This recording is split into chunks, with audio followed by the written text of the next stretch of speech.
Halo Mirsa, selamat pagi. Polisi menetapkan 4 tersangka tambahan pada kasus dugaan penipuan penerimaan CPNS dengan tersangka utama Olivia Putri, anak penyanyi Nia Daniati.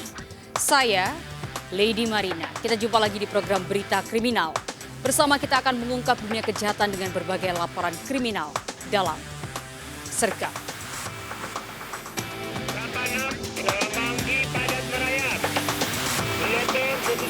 Jajaran Puring hingga saat ini aman terkendali. 86, bantuannya, 87 jajaran muda, 86. Kita mulai informasi pertama pemirsa, 3 gadis remaja melumpuhkan 2 jambret handphone di Jalan Duri Kosambi, Cengkareng, Jakarta Barat. Korban dan pelaku sempat terlibat aksi tarik-menarik HP di atas motor hingga mengundang massa.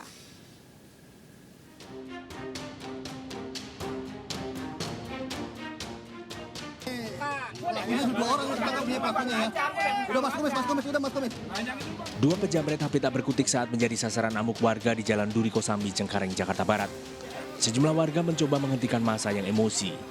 Menghindari aksi main hakim sendiri, kedua pelaku segera dievakuasi ke kantor polisi. Aksi nekat kedua pelaku pada dini hari digagalkan korbannya, 3 gadis remaja. Kejadian bermula saat ketiga korban yang berboncengan sepeda motor melintas di Jalan Duri Kosambi, Cengkareng, Jakarta Barat. Secara tiba-tiba dipepet kedua pelaku yang berboncengan dari arah belakang. Saat korban yang duduk paling belakang akan mengantongi HP, satu pelaku langsung merampasnya dari tangan korban. Hingga terjadi aksi saling tarik di atas sepeda motor, hingga pelaku dan korban terjatuh. Kejadian tersebut mengundang massa.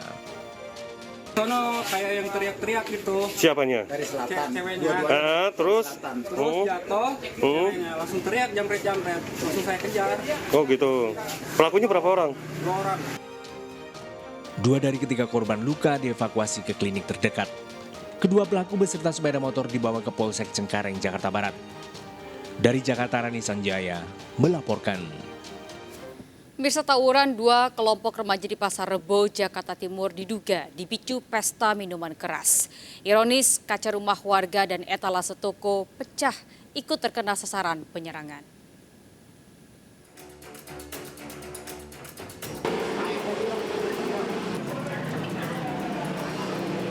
Tawuran 2 kelompok remaja terjadi di Kelurahan Pekayon, Pasar Rebo, Jakarta Timur.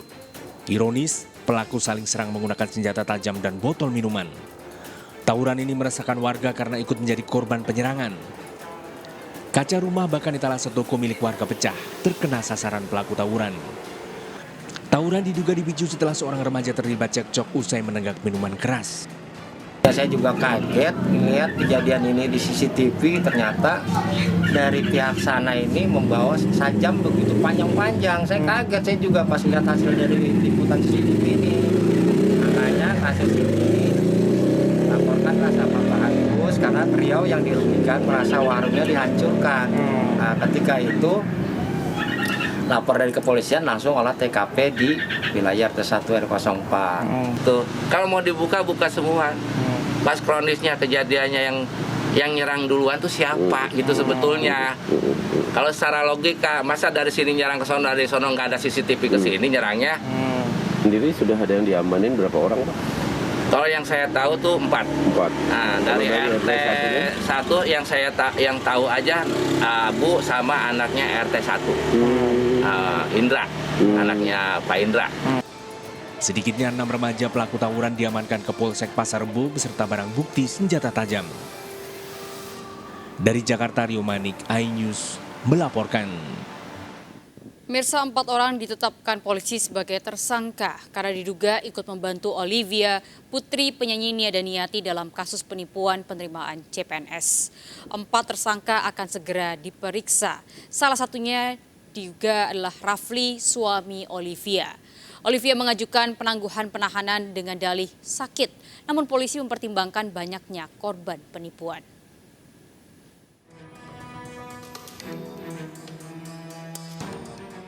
Olivia Natania, putri penyanyi Nia Daniati, telah ditetapkan polisi sebagai tersangka penipuan penerimaan calon pegawai negeri sipil 9 November lalu. 20 hari ke depan harus menjalani penahanan di Polda Metro Jaya.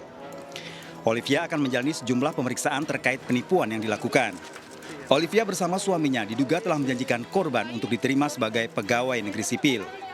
Dalam melakukan penipuan, Olivia dibantu sejumlah orang yang telah diperiksa polisi. Ada 4 lagi nanti yang hasil gelar yang sudah kita tetapkan sebagai tersangka. Di sini kita tetapkan di pasal 5556 ikut serta membantu. Ya, ada 4 orang lagi yang nantinya akan kita panggil. Yang pertama adalah FM, kemudian ES, yang ketiga R, dan yang keempat SN. Ini 5556 ikut membantu melakukan. 1 hari setelah ditahan, kuasa hukum Olivia mengajukan penahanan dengan alasan sakit. Ini sedang berproses, ya. Memang ada pengajuan penangguhan penahanan, silakan saja, itu hak. Nanti kadang kita pelajari semuanya. Tetapi yang perlu didalami di sini bahwa korbannya juga cukup banyak. Kasihan korban-korban yang lain. Ya, banyak korban daripada si pelaku ini. Ini jadi pertimbangan nanti dari penyidik untuk apakah bisa memberikan penangguhan terhadap bersangkutan. Ya, dilihat dari korban-korban yang cukup banyak seperti ini, banyak orang sudah ditipu. Ya, ini jadi pertimbangan. Olivia ditetapkan sebagai tersangka setelah sebelumnya dilaporkan 11 orang yang menjadi korban penipuan penerimaan calon pegawai negeri sipil namun fiktif. Para korban pernah diminta uang untuk memudahkan lolos sebagai pegawai negeri sipil. Diduga sebanyak 225 orang telah menyetorkan uang pada Olivia dengan jumlah beragam dan totalnya hampir 10 miliar rupiah. Namun kuasa hukum Olivia membantah telah menerima uang hingga miliaran rupiah. Tim kuasa hukum Olivia telah menyerahkan bukti pada penyidik kepolisian termasuk jumlah uang yang diterima. Tersangka, saya minta kepada penyidik dan kepada kepolisian agar Ibu Agustin juga sebagai tersangka karena diduga dia melakukan bersama-sama dengan OI. Jadi begitu. Kita juga sudah menyerahkan bukti-bukti keterlibatan daripada Ibu Agustin. Tersangka Olivia terancam hukuman 4 tahun penjara. Dari Jakarta, tim liputan iNews melaporkan. Biasa setelah sempat kabur, Udin berusia 60 tahun, suami yang tega menghabisi istri mudanya Silvi berusia 17 tahun, akhirnya tertangkap di perbatasan Kabupaten Baru, Sulawesi Selatan. Pelaku mengaku cemburu lantaran korban kerap mengantar sepupunya.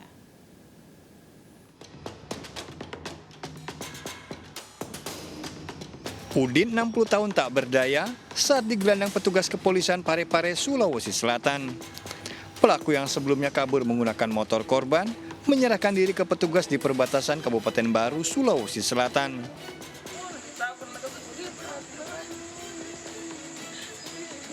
Tindakan pelaku menghabisi istri mudanya Silvi 17 tahun di Jalan Kijang Soreang, Kota Parepare yang sepi, dilakukan di depan adik korban yang berusia 12 tahun.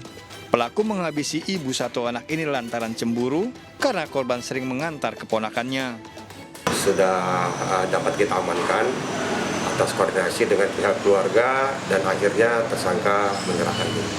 Yang diamankan itu sesuai rumor bahwa suaminya atau bagaimana? Ya memang betul statusnya sebagai suami dari korban. Usai pemakaman, keluarga juga meminta pelaku dihukum berat. Pelaku segera menjalani pemeriksaan lebih lanjut. Dari Parepare, Sulawesi Selatan, Erwin Eka Pratama melaporkan. Biasa seorang PNS guru SD tewas dibunuh mertuanya di Mempawah, Kalimantan Barat. Pelaku membunuh saat istri korban keluar mengantar anak sekolah.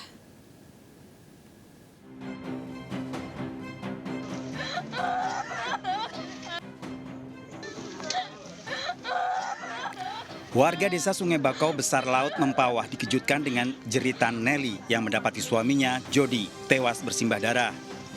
Jody, seorang pegawai negeri sipil, ditemukan tewas dengan luka senjata tajam di tempat tidur. Menurut Nelly, dirinya mengantar putrinya berangkat sekolah. Di rumah hanya ada suami dan ayah kandungnya. Jangan tak bisa sekolah. Dia makan dadar, makan buntung, orang tua tu.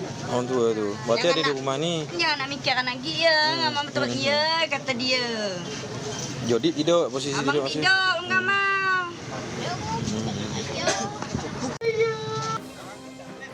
Hasil penyelidikan polisi, Jody diduga dibunuh ayah mertuanya.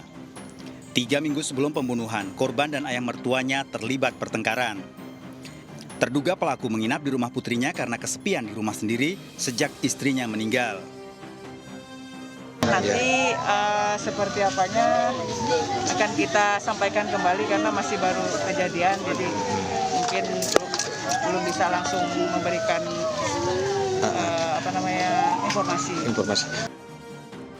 Polisi kini memburu pelaku yang menghilang setelah melakukan pembunuhan. Dari Mempawah, Kalimantan Barat, Uun Yuniar, iNews melaporkan. Sebuah mobil masuk parit dalam 2 meter di Kembangan, Jakarta Barat. Diduga pengemudi panik karena menghindari mobil lain yang mendadak putar arah.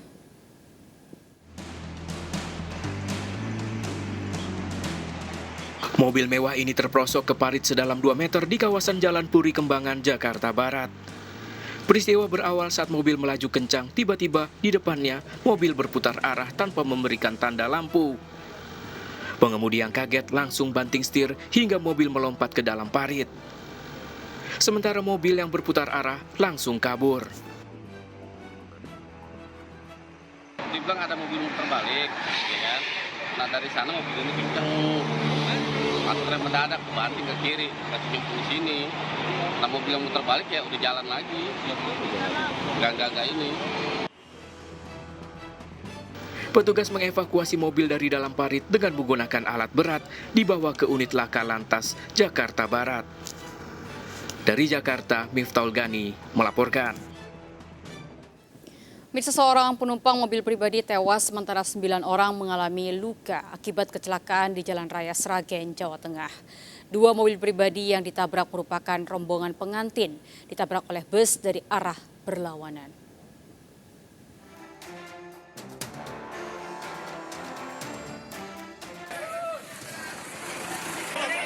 Warga Kacangan Sumberlawang berupaya mengangkat bus rela yang terlibat kecelakaan di Jalan Raya Grobogan, Sragen.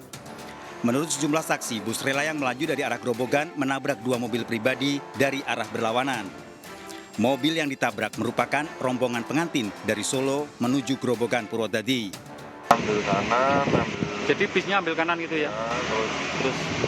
terus nggak nyampe udah. Iya. Berapa mobil yang tadi tertabrak? Yang di belakang saya itu ada Innova itu tadi. Iya. Terus kalau yang depan itu yang dari pihak mantan, kita kan rombongan mantan. Iya. Dari pihak mantan itu malah depan saya. Iya. Akibatnya seorang penumpang mobil pribadi tewas, sementara 9 orang terluka dari penumpang bus dan 2 mobil yang ditabrak. Ataupun hilang konsentrasi sehingga berjalan terlalu ke kanan. Sempat berbenturan dengan kendaraan yang pertama Mobidio, kemudian di belakang Mobidio ada Innova. Membentur, akhirnya yang di posisi akhir membentur Innovanya. Yang di samping Innova ada sepeda motor Honda Scoopy. Untuk korban yang meninggal ini penumpang mobil Innova, Toyota Innova. Dia duduk di belakang pengemudi atau supir. Korban luka kini masih menjalani perawatan di Rumah Sakit Sragen, sementara sopir bus menjalani pemeriksaan di kantor polisi. Dari Sragen, Jawa Tengah, Joko Piroso, iNews melaporkan.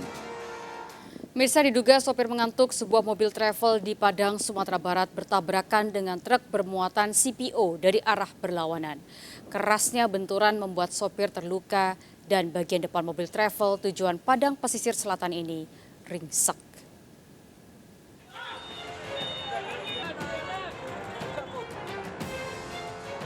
Warga dikejutkan dengan kecelakaan antara mobil travel dengan truk bermuatan minyak sawit di Bukit Lampu, Lubuk Begalung, Kota Padang, Sumatera Barat. Upaya evakuasi dilakukan warga terhadap seorang sopir dan penumpang yang terluka. Sebelumnya minibus berpenumpang 9 ini melaju dari Kota Padang menuju pesisir selatan. Tiba di lokasi kejadian diduga sopir mengantuk hingga masuk ke arah berlawanan dan menghantam truk bermuatan minyak sawit. Saya dalam jalan pelan, tahu mobilnya belok kanan, saya krason, berhenti, saya rem tegak, langsung dia mundur. Kejadian ini sempat membuat arus lalu lintas tersendat sehingga diberlakukan sistem buka tutup. Dari Padang, Sumatera Barat, Budi Sunandar melaporkan. Pemirsa, diduga mengalami remblong, 3 truk terlibat kecelakaan beruntun di kawasan lintas Sumatera. Akibatnya seorang pengemudi truk terluka, 1 rumah makan hancur tertabrak.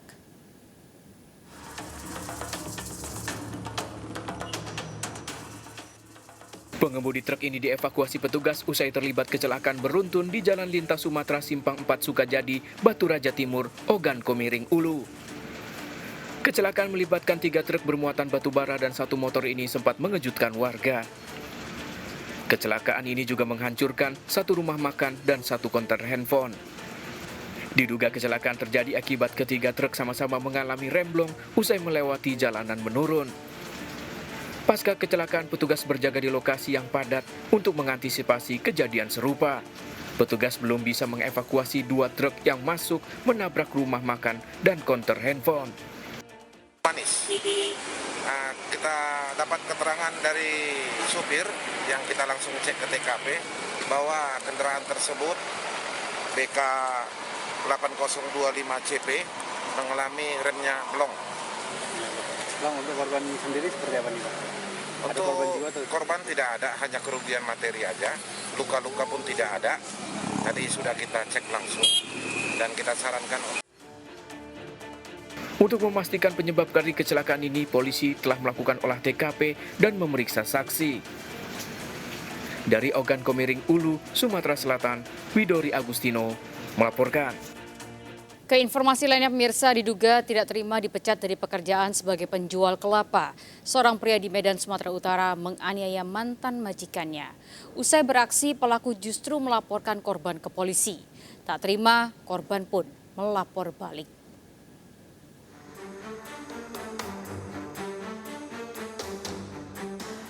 Aksi saling lapor dalam kasus penganiayaan kembali terjadi di Medan, Sumatera Utara. Afriandi Sanjaya Sijabat bersama ayahnya Lauter Sijabat menjadi tahanan Polsek Sunggal setelah dilaporkan mantan pekerjanya Untung Sembiring. Bahkan berkas ayah dan anak ini sudah lengkap atau P21. Tak terima, pihak Afriandi Sanjaya melalui istrinya Yati melaporkan balik Untung Sembiring dan saat ini polisi sedang melakukan penyelidikan. Sudah P21 ya. Itu tanggal 23 laporannya dengan LP 271. Kemudian ada lagi laporannya anaknya ya, Afriandi Sanjaya Sijabat. Betul ya? Itu laporannya tanggal 25 dengan nomor LP 276 Polsek Sunggal. Nah, kasus yang ini masih didalami oleh penyidik. Peristiwa berawal saat Lauter Sijabat berkelahi dengan Untung Sembiring di Pasar Tanjung Rejo, Medan Sunggal, Sumatera Utara. Melihat bapaknya dianiaya, sang anak Afriandi Sanjaya melerai, namun justru terkena senjata tajam yang dibawa oleh kerabat Untung Sembiring. Kejadian ini diduga buntut dipecatnya Untung Sembiring sebagai penjual kelapa oleh majikannya Lauter Sijabat. Korban dengan laporan dari pihak sana. Klien kita dituduh telah melakukan dugaan tindak pidana penganiayaan, di mana kejadian itu terjadi di Pajak Sari Rejo. Kasus ini dalam penyelidikan. Dari Medan, Sumatera Utara, Aminur Rashid melaporkan. Seorang mantan karyawan membobol gudang oli di Makassar, Sulawesi Selatan. Menggunakan kunci palsu, pelaku menggasak 6 drum oli dan membawanya dengan mobil sewaan.